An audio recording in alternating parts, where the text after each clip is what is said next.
Bismillahirrahmanirrahim. Assalamualaikum warahmatullahi wabarakatuh. Apa kabar anak-anak yang soleh dan soleha?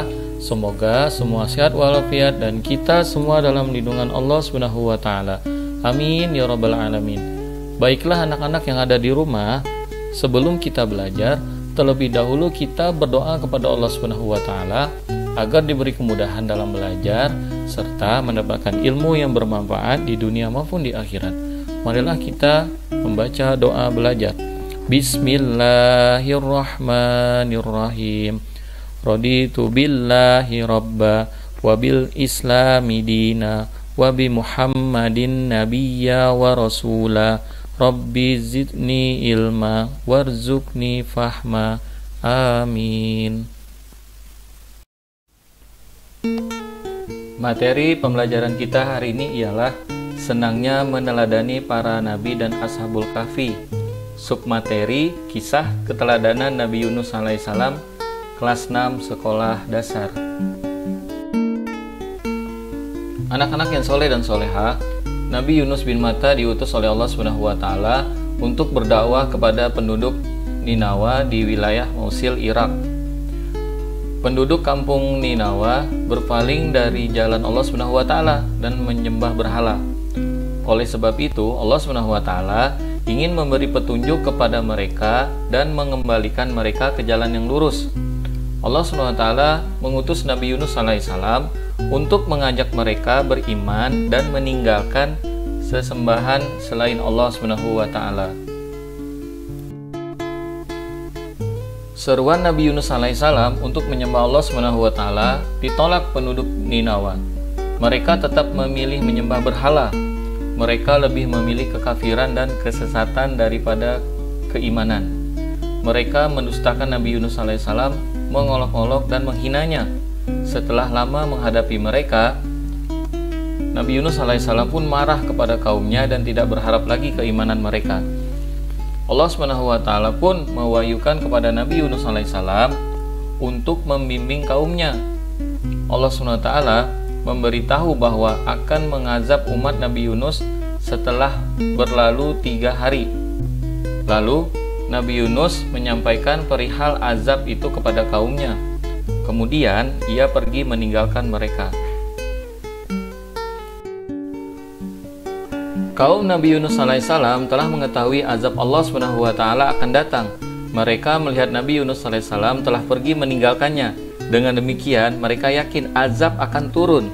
Maka mereka segera bertaubat kepada Allah Subhanahu wa taala dan menyesali sikap mereka selama ini. Ketika itu mereka berdoa memohon ampun kepada Allah Subhanahu wa taala agar azab itu diangkat dari mereka. Allah Subhanahu wa taala menjauhi azab itu dari mereka karena kesungguhan doanya. Nabi Yunus alaihissalam tetap meninggalkan kampung kaumnya karena marah, padahal Allah Subhanahu wa taala belum mengizinkannya. Nabi Yunus alaihissalam pergi ke tepi laut dan menaiki kapal.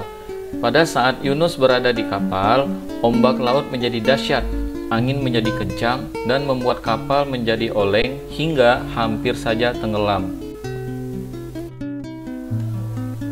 Melihat keadaan demikian, nahkoda kapal meminta barang-barang yang berat dilemparkan ke laut untuk meringankan beban. Setelah barang-barang berat dilempar ke laut, ternyata kapal itu tetap saja oleng, hampir tenggelam. Para penumpangnya bermusyawarah untuk meringankan beban kapal dengan melemparkan seseorang ke laut. Mereka melakukan undian dan ternyata undian itu jatuh kepada diri Nabi Yunus alaihissalam. Tetapi mereka tidak mau jika Nabi Yunus alaihissalam harus terjun ke laut. Maka undian pun diulangi lagi dan ternyata jatuh kepada Nabi Yunus alaihissalam lagi hingga undian itu dilakukan sebanyak 3 kali dan hasilnya tetap sama. Maka Nabi Yunus alaihissalam bangkit dan melepas bajunya, kemudian melemparkan dirinya ke laut. Pada saat yang bersamaan Nabi Yunus alaihissalam melompat dari kapal, Allah Subhanahu wa taala telah mengirimkan ikan paus besar yang langsung menelan Nabi Yunus alaihissalam. Dengan tidak merobek dagingnya atau mematah tulangnya, Nabi Yunus alaihissalam tinggal di perut ikan itu beberapa waktu dan dibawa mengarungi lautan oleh ikan itu. dalam riwayat dikisahkan bahwa Nabi Yunus alaihissalam berada dalam 3 kegelapan.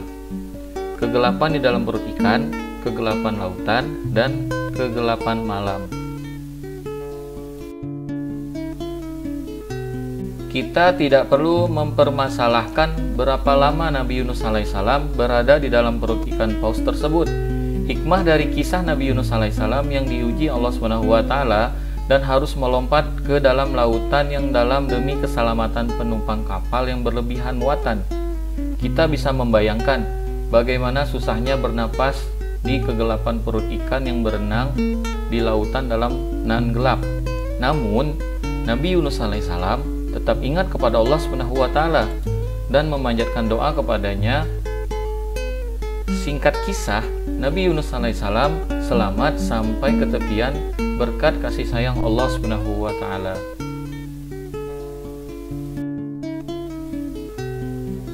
Baiklah anak-anak yang ada di rumah, silahkan diskusikan kepada saudara ataupun orang tua kalian. Yang pertama, Nabi Yunus alaihissalam marah terhadap kaumnya karena. Yang kedua, doa yang dipanjatkan Nabi Yunus alaihissalam ketika di dalam perut ikan adalah. Yang ketiga, mengapa Nabi Yunus alaihissalam ditelan oleh ikan.